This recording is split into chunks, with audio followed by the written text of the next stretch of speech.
Bon, eh bien on va continuer. Alors maintenant, c'est au tour d'Antoine Fevrier de chez Idefacto pour nous présenter la gestion de trésorerie. Bon courage. Merci Marilyn, merci. Bonjour à tous et à toutes. Alors Antoine Fevrier, je suis commissaire de justice. Pour faire un petit récap lexical, commissaire de justice, c'est la fusion en fait des commissaires priseurs judiciaires et des huissiers de justice qui s'est faite l'année dernière, en juillet 2022. Donc c'est la création d'une nouvelle profession qui fusionne les deux. Donc c'est pour ça que le terme de huissier vous parle peut-être plus, mais à terme et dans quelques années, ce sera qu'un mauvais souvenir, j'allais dire. Parce que alors, et pour mon groupe Idefacto, en fait, nous avons fusionné. Ça va marcher. Yes. Alors, juste avant le Covid, en fait, nous avons fusionné 8 sites en Île-de-France. Les 8 sites, historiquement, ont été tous indépendants. L'idée était vraiment de mutualiser les moyens, historiquement sous la forme d'un GIE, pour aller capter certains marchés, certains partenaires qui, pris individuellement, chaque étude n'aurait pas eu les moyens d'aller chercher. Et donc en fait, ils ont mutualisé les moyens, notamment sur matière amiable, je vous en parlerai tout à l'heure, pour travailler ensemble certains marchés, certains secteurs. Les lois Macron de 2014 ont permis ensuite de fusionner sous la forme de SAS. Et donc le projet est sorti en 2018-2019. Donc là, je vous ai fait une sorte d'araignée qui vous permet de voir nos 8 sites en Île-de-France. Aujourd'hui, nous avons 21 associés, entre 130 et 140 collaborateurs. On est devenu vraiment une PME, mais c'est vrai qu'historiquement, les commissaires de justice, comme les notaires, sont historiquement des ETI, voire des TPE. Alors, l'objectif de ma présentation, c'est pas de vous faire un cours de droit, parce que ça serait vraiment soporifique et c'est quand même pas l'idée, mais c'est vraiment de vous donner les grandes lignes, de vous sensibiliser au recouvrement, à la gestion de la trésorerie, à la gestion de vos impayés, pour que vous ayez, en cas de besoin, avoir les bons réflexes, la bonne pratique. Parce que bien souvent, lorsqu'on parle d'impayés, d'ailleurs pas forcément, mais j'aimerais bien aussi avoir votre retour aussi, on ne pense pas forcément au huissier. On a un impayé, on se dit tiens, qu'est-ce que je fais de 1 ? Qui je vais voir ? Est-ce que je vais voir un avocat ? Est-ce que je vais voir directement le tribunal via une requête ? Est-ce que je vais voir un commissaire de justice ? Et donc en fait, on n'a pas cette visibilité que peuvent avoir d'autres groupes ou d'autres professions, alors que pourtant on est là pour vous. On est là pour vous, pour vos clients, en tant qu'expert comptable également, aux besoins de votre trésorerie pour récupérer le cash flow. Parce qu'aujourd'hui, on le sait, le cash flow et la trésorerie, il vaut mieux l'avoir. Il vaut mieux avoir les sous chez soi qu'en effet dehors. Alors, je parlerai pour les besoins et l'état des lieux, je vais commencer par un chiffre. Le chiffre, c'est 56 milliards. Je ne sais pas si ça vous dit quelque chose, c'est astronomique. 56 milliards, c'est le montant des impayés en France en B2B sur une année. Donc c'est quasiment 2 points du PIB qui est passé en perte. Donc ça fait effet boule de neige, c'est vraiment énorme.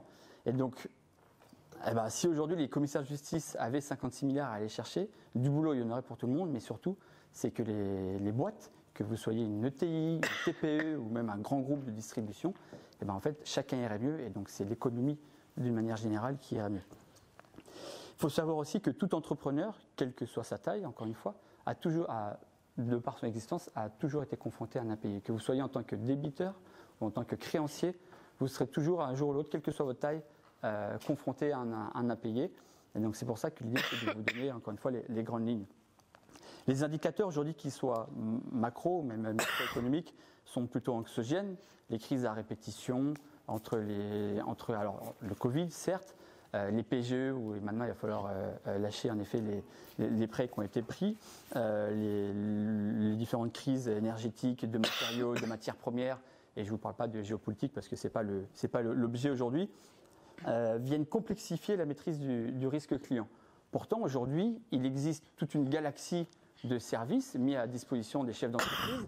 Alors ça va être du scoring, on en a parlé, ça va être l'état des endettements, que vous pouvez aller voir sur certains sites, l'état de l'information légale avec les CABIS également, l'état des procédures collectives, est-ce que finalement mon client est en procédure collective, voilà, tout ça, vous avez aujourd'hui des indicateurs, des marqueurs qui vous permettent, avant d'entrer en relation d'affaires avec un potentiel prospect ou client, de vérifier sa solvabilité. Mais aujourd'hui, pourtant, le marché a certes, je vous l'ai dit, horreur de l'incertitude. Et donc c'est pour ça que vous devez faire en amont tout un travail d'analyse de votre potentiel prospect ou client pour vérifier sa solvabilité. Alors, l'impayé. L'impayé, ça débute par quoi? L'impayé, ça débute par une première facture, souvent d'ailleurs d'un faible montant, que l'on laisse passer. Une deuxième, une troisième pour le même débiteur.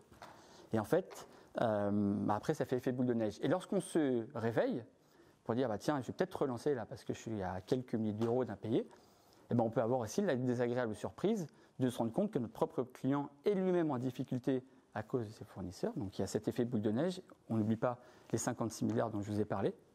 Et ce client peut être par exemple en procédure collective, en redressement ou en liquidation judiciaire. Et là, derrière, pour aller recouvrer, c'est bonne chance. Alors, la nécessité, c'est vraiment de prendre en compte le risque d'impayé au plus tôt au plus près de la facture qui a été envoyée. C'est pour ça que je voulais vous montrer ce petit schéma d'état des lieux. D'où vient l'impayé? En fait, on a coutume, en France, on aime bien dire c'est la mauvaise volonté de mon client de ne pas régler. Et en fait, non, la mauvaise volonté client, selon les études, représenterait entre 20 et 30% des factures impayées. En fait, comme souvent, notre pire ennemi, on m'entend pas, c'est mieux comme ça, pardon. Notre pire ennemi, en fait, c'est nous-mêmes. Dans plus de la moitié des cas, ce sont des dysfonctionnements et des problématiques internes à l'entreprise émettrice de la facture qui bloquent finalement le paiement. Alors, c'est peut-être un problème lié à la méconnaissance client, au process de facturation. Est-ce qu'il lui faut un bon de commande? Est-ce qu'il y a une entité tierce payeur, par exemple? Est-ce que je dois déposer sur une plateforme? Alors oui, toute ma présentation est faite avant PDP, donc peut-être qu'on en fera une plus tard, parce qu'en effet, ça va changer pas mal de choses, mais là, je vous fais avant. Le manque de rigueur aussi et de pertinence dans le suivi des relances par nos propres équipes, et parfois même, en fonction, encore une fois, de la taille, vous avez plein d'entreprises qui n'ont pas d'équipe dédiée au suivi des relances. Ça peut être la comptable qui, lorsqu'elle a 5 minutes, va sortir un fichier, un tableau Excel, et va rappeler, va relancer, va faire un commandé. Mais tout ça, le dysfonctionnement interne, la problématique de la connaissance client, le manque de temps, le manque de rigueur dans le suivi de ses propres factures, c'est déjà des problématiques qui sont internes à la société émettrice. Donc déjà, le plus gros ennemi, encore une fois, c'est nous-mêmes. 20%, 30% pour la volonté client, et ensuite, il y a toute la partie difficulté client, où lui, pour le coup, il peut être en procédure collective et donc ne plus forcément avoir la maîtrise de sa trésorerie et de sa facturation. Tout ça pour conséquence d'augmenter votre DSO. Alors, c'est vrai que les autres intervenants, on en parlait tout à l'heure. En fait, le DSO, alors Days Sales Outstanding de mémoire, c'est le délai moyen de paiement qui se calcule en jours pour les entreprises. Et en fait, que vous soyez encore une fois, quelle que soit la taille, que vous fassiez quelques milliers de chiffres d'affaires sur un an ou quelques millions, quand vous dégradez votre DSO de 15 ou 20 jours, ça paraît peu, on va dire, sur des délais à 45, 60, 90 jours, mais dégradez-les de 15 ou 20 jours, en fait, votre trésorerie, elle va fondre comme neige au soleil.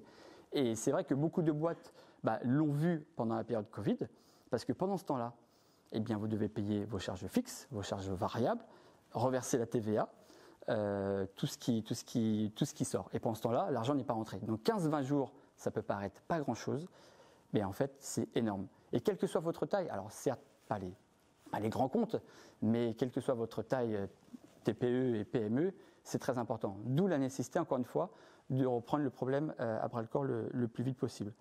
Et c'est vrai que beaucoup d'entreprises qui ont des DAF, qui ont des credit managers, encore une fois, n'ont pas forcément ce réflexe d'appeler l'étude de commissaire de justice pour recouvrer son argent. Donc c'est aussi pour ça, et merci à BPRC de nous donner l'opportunité et de nous présenter, puisque c'est vrai qu'on est plutôt méconnus. Alors, bon, il y a toujours le film des Trois Frères qui est historiquement dans les mémoires et qui ne nous dessert pas pour autant, parce que bon, c'est ce qu'il est, il y a cette image-là. Mais c'est vrai que je me dirais plus qu'on est un mal nécessaire, mais encore une fois, il ne faut pas nous voir comme contraignants, mais au contraire au service des entreprises, parce qu'on est là pour vos intérêts et pour garantir vos droits. Alors, J'avais fait un petit, avant de partir sur le recouvrement pur et dur, même si je ne voulais pas forcément faire de droit. Dans la relation client, il y a plusieurs étapes. La toute première, c'est le KYC, qui vient finalement du monde de la finance, du monde des affaires, mais qui petit à petit s'étend à toutes les strates. Et les plateformes PDP d'ailleurs vont de plus en plus l'obliger. Le fichier client bien renseigné va vous assurer en effet une procédure d'auto-recouvrement simplifiée. C'est adopter les bons réflexes dès le début, c'est très important. Ça commence par des choses qui sont très bêtes. Si vous avez un outil CRM, c'est bien identifier vos partenaires.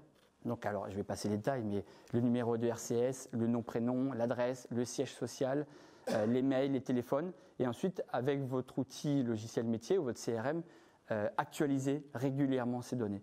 Parce que bien souvent, les personnes vont nous envoyer un dossier de recouvrement. On va leur demander toutes ces informations utiles au recouvrement pour aller prendre contact avec leur débiteur. Et là, on se rend compte que le téléphone, il n'est plus à jour. La ligne, elle est coupée par Orange. Bon, ok, très bien. L'adresse, le siège social, c'est une boîte postale, c'est fictif. On ne sait pas où ils sont. Parti à cloche de bois.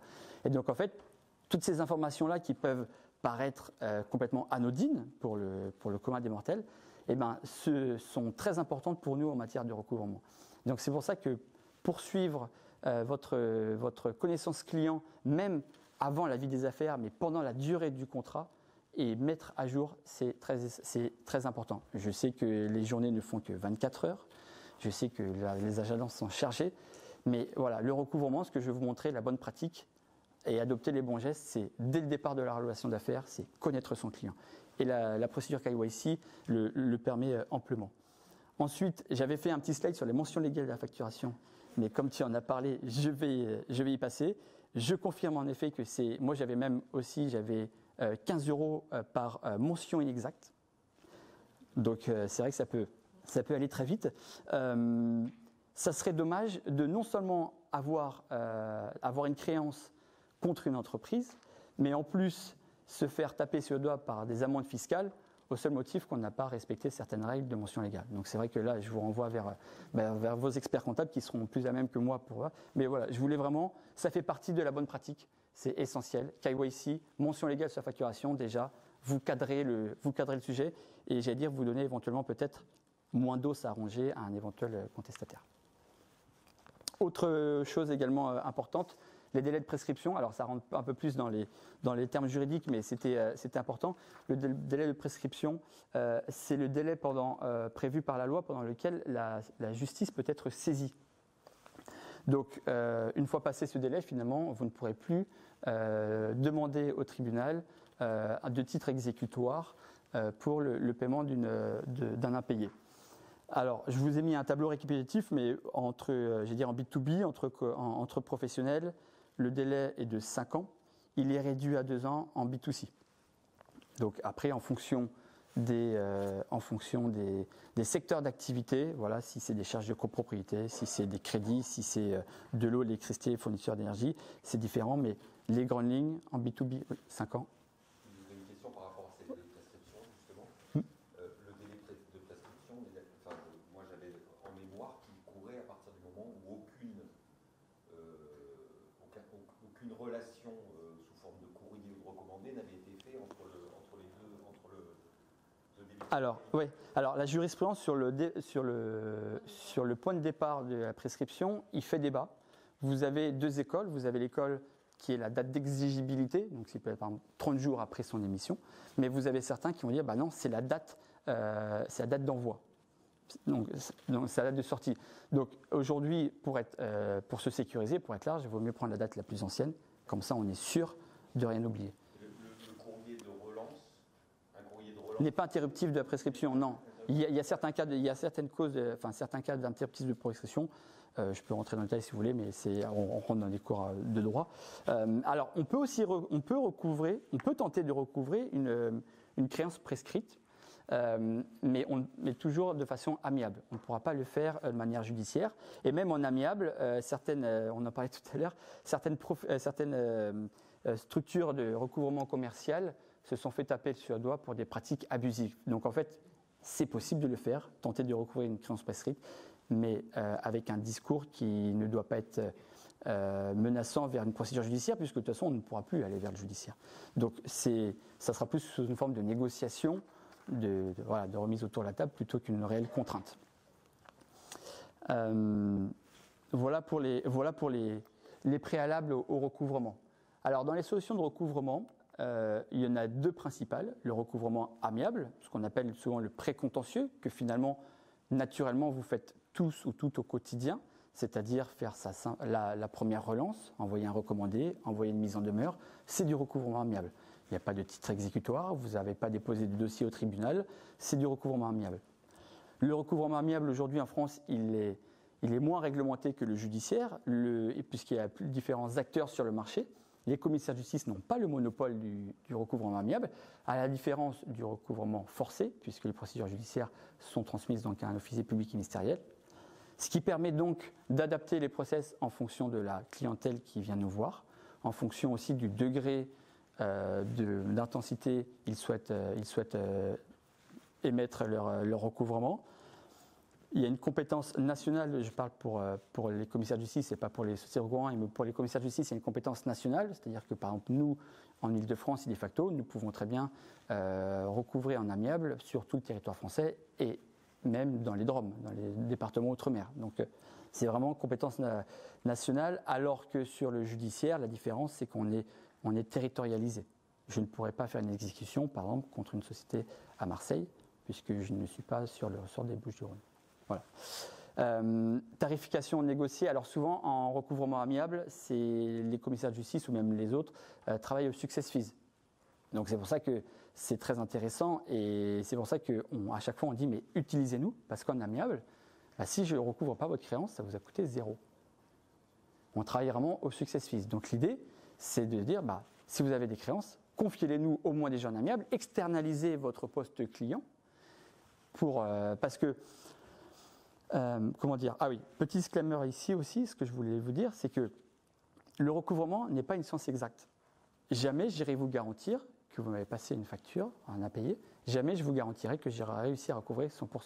Et je vais tout faire pour, je vais mettre tous les moyens mis en œuvre pour, mais par contre, je ne vais jamais vous garantir que je recouvrirai en 100%. Par contre, en fin d'année, lorsque vous sortez une balance AG, au lieu de les passer en perte, testez-nous sur de l'amiable, parce que vaut mieux récupérer 50, 60, 80% d'une facture plutôt que 0. Encore une fois, c'est au success fees. Voilà. C'est pour ça que c'est plus facile pour certaines boîtes de dire « Ok, je tente l'amiable, quitte à passer en perte derrière ». Et après aussi, surtout, c'est en fonction du montant. Si vous avez des petites créances, si demain je dois partir en judiciaire, c'est-à-dire que je vais peut-être voir des frais d'avocat, des frais de greffe si c'est devant les tribunaux de commerce, des frais d'huissier, enfin de commissaire de justice également, puisque c'est procédure. Est-ce que le jeu en vaut la chandelle ? Après, il y a la théorie du risque. Et vous avez aussi de plus en plus des boîtes qui ont besoin de trésorerie et de cash tout de suite et qui se disent je préfère perdre 15, 20 ou 25% de ma facture dans des honoraires de recouvrement amiable, mais au moins avoir les 70 ou les 80% maintenant dans la trésorerie. Donc il y a ce côté peut-être plus libéral, peut-être plus américain, mais qui se défend et c'est vraiment chacun doit voir midi à sa porte en termes de gestion de la trésorerie. Mais c'est vrai que les deux existent. Voilà. Alors qu'est-ce qu'on avait d'autre ensuite ? Oui. Vous communiquez quand vous êtes en recouvrement amiable. Oui. Vous communiquez sous de facto. Je suis commissaire de justice. Je me cache pas. Oui, bien sûr. Et est-ce que vous sauriez dire si le poids de votre signature amène un recouvrement plus Alors, c'est difficile de faire une statistique sur ça. Alors, je peux parler ? Oui, bien sûr, bien sûr. Alors justement, j'ai testé. Pour le recouvrement des impayés au cabinet, j'ai fait appel à Régis Namur de chez IDEFacto. Et effectivement, le fait de faire appel à un commissaire de justice, ça a beaucoup plus de poids. Il suffit qu'il passe un coup de fil et comme par hasard, le lendemain, on achète. Ça a vraiment de l'effet. C'est une société de recouvrement ? Oui, absolument. Parce que le fait de se présenter commissaire de justice, les clients en face, ils paniquent un peu, ils disent qu'ils vont débarquer demain, quoi. C'est un peu ça. Donc c'est le côté qu'ils vont débarquer demain. Parce que quelque part, il y a un petit côté honte aussi, quand tu fais une justice qui débarque chez toi, t'as pas de très bonne impression, quoi. Donc j'ai trouvé que c'était vraiment efficace. Alors oui, passer par les professionnels et ça amène aussi autre chose, j'allais dire les premiers procès de recouvrement, parce qu'aujourd'hui en effet les boîtes de recouvrement l'amiable existe. Passer par un commissaire de justice, c'est avoir un cadre juridique clair, un cadre déontologique clair, et aussi de plus en plus, et nous on s'y met aussi chez De Facto, des démarches RSE, qui pour certains clients, notamment institutionnels, sont de plus en plus friands de ça. Comme je disais tout à l'heure, vous avez des boîtes de recouvrement commercial qui ont été condamnées pour des pratiques, alors peut-être pas non éthiques, mais abusives ou trompeuses, faire miroiter la saisie d'un véhicule alors qu'ils sont en phase amiable ou que la créance est prescrite. Voilà, donc en fait, l'amiable est essentiel en un point, et qui est très important dans le monde des affaires, c'est le maintien de la relation client. Et en fait, l'image de marque de votre client en sera d'autant plus affectée si vous faites passer par un cabinet de recouvrement commercial qui utilise ce genre de pratique. Donc, à travers finalement le prestataire que vous allez utiliser, c'est l'image de marque de votre propre structure qui peut en prendre un coup. Donc, c'est pour ça que passer par un OPM, un officier public ministériel, pour répondre à votre question, ça peut avoir deux effets. Soit en effet, ça peut être très productif, et tant mieux, parce qu'il y a ce côté rigueur et peur du plus loin. Ou alors, il peut y avoir l'autre côté aussi qu'on peut avoir inverse, à dire « Ah ouais, il est allé voir un huissier direct, il peut s'asseoir sur sa facture, venez me chercher. » Donc, on a eu les deux. Le but du commissaire de justice, n'importe qui, c'est vraiment en amiable de se poser entre les deux. Il y a plus un rôle de négociation, de médiation, qu'un rôle vraiment de contrainte pure. D'ailleurs, nos gestionnaires amiables ont plus des profils de commerciaux que de gestionnaires juridiques de contentieux au strict sens du terme, quoi. Alors, donc, le vrai avantage, je vous l'ai dit, c'est ce maintien de la relation client en amiable qui est très important. En fait, l'objectif, c'est de solliciter le client et le ramener à ses obligations de paiement. La communication, elle n'est pas rompue, en fait, et c'est ça l'essentiel. Elle est juste déléguée à un tiers, donc soit commissaire de justice ou soit une autre structure. Il est là. Et c'est pour ça que je voulais vous montrer un exemple. Alors, oui, c'est vrai que en fait, je parle, mais je ne défile pas les slides. Ça, c'est l'externalisation du poste client, donc en amiable. Vous avez aussi des boîtes qui disent, moi, j'ai beaucoup d'impayés où je suis un grand groupe, je n'ai pas envie de les suivre, donc je préfère externaliser la solution. Et donc, c'est ce qu'on appelle l'externalisation du poste client. Et là, on traite en effet pour le client en amiable. Un exemple de ce qui a été fait récemment avec Infogreffe. Vous connaissez tous Infogreffe, la plateforme en effet qui a aujourd'hui des déboires avec le guichet unique. Avec Infogreffe, on s'est rendu compte, ce que je vous disais tout à l'heure, du déficit en fait des commissaires de justice en termes de visibilité. Sur les 56 milliards qu'il y a à recouvrer par an, je serais incapable de vous dire combien arrive dans la profession, mais c'est pas le sujet. Ce que je veux vous dire, c'est qu'en fait, encore une fois, trop peu de gens pensent à nous pour leur propre recouvrement. Ou même d'ailleurs, les experts comptables, depuis la loi Pacte, peuvent proposer à leurs clients du recouvrement amiable externalisé.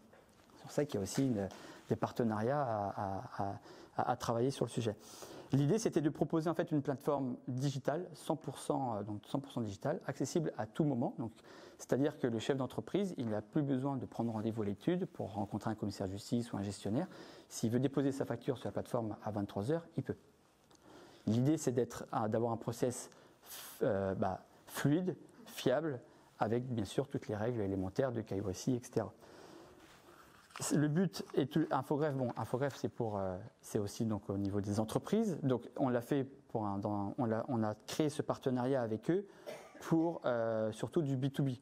On peut faire du B2C sur ce type de structure, de plateforme, mais à la base c'est vraiment pour accompagner les chefs d'entreprise dans les facturations en B2B. Donc service intuitif. Donc là je vous ai mis la démarche, vous allez sur la plateforme, vous renseignez le RIB, le SIREN, vous renseignez toutes les informations utiles. Donc on en revient aussi à cette histoire du KYC et du fichier client, puisque si vous n'avez aucune information, on ne pourra pas travailler. Donc c'est pour ça que voilà, tout est lié. Et ensuite, je vous montre un exemple d'un tableau de bord. L'idée du tableau de bord, c'est qu'en fait, toutes les remontées d'actions réalisées le sont sur votre dashboard. Donc vous avez accès sur la plateforme avec le montant déjà recouvré, les actions engagées. vous pouvez également accéder à vos documents, signaler un paiement, parce qu'il peut très bien y avoir un paiement direct entre-temps, il faut qu'on soit au courant. Vous pouvez clore si vous souhaitez la procédure pour X raisons. Voilà comment ça fonctionne. Ce n'est encore une fois que pour de l'amiable, mais l'idée c'était d'être plus visible, que les commissaires de justice soient plus visibles des entreprises via des canaux de diffusion assez novateurs. Ensuite, deuxième étape, le recouvrement judiciaire. Une fois que vous avez fait toutes les démarches amiables, une fois que vous avez pourtant créé un CRM rigoureux et que vous aviez pourtant tout fait pour avoir le moins d'impayés possible, il vous reste des factures impayées. Et là, dans ce cas-là, autre possibilité, en 2 phases, prise de titre et exécution. La prise de titre, je ne vais pas rentrer dans les détails, mais elle est assez simple, c'est soit vous passez par une requête auprès du tribunal pour une injonction de payer, je ne sais pas si ça vous parle quand je vous dis injonction de payer, soit sinon vous allez en assignation, soit au fond ou en référé. Le but dans tous les cas, c'est d'obtenir en fait une décision de justice qui va sécuriser votre créance pendant 10 ans. Et donc c'est là où c'est hyper intéressant, c'est que peut-être qu'aujourd'hui, à un instant T ou dans les quelques mois à venir, votre client, il est en difficulté financière, l'activité ne va pas bien. Et en fait, laissez-le, j'allais dire, se remettre d'aplomb du poil de la bête. Et comme vous avez un titre exécutoire, vous pouvez très bien revenir le voir ou aller voir un commissaire de justice que dans 1 an, 2 ans, 3 ans, votre créance, elle est sécurisée. Et c'est la vraie plus-value du judiciaire, de la procédure contentieuse. Elle est peut-être plus longue, plus complexe à mettre en place, mais en fait, en face, vous avez une vraie force de frappe. Je vous prends l'exemple des différentes saisies. Ça peut être des saisies sur des comptes bancaires, ça peut être des saisies de véhicules, ça peut être aussi des saisies d'immeubles. Tout est saisissable. Alors, je ne rentre pas dans les détails, il y a bien en effet des biens qui ne sont pas saisissables, mais un avion, un aéronef, un bateau peut être saisissable.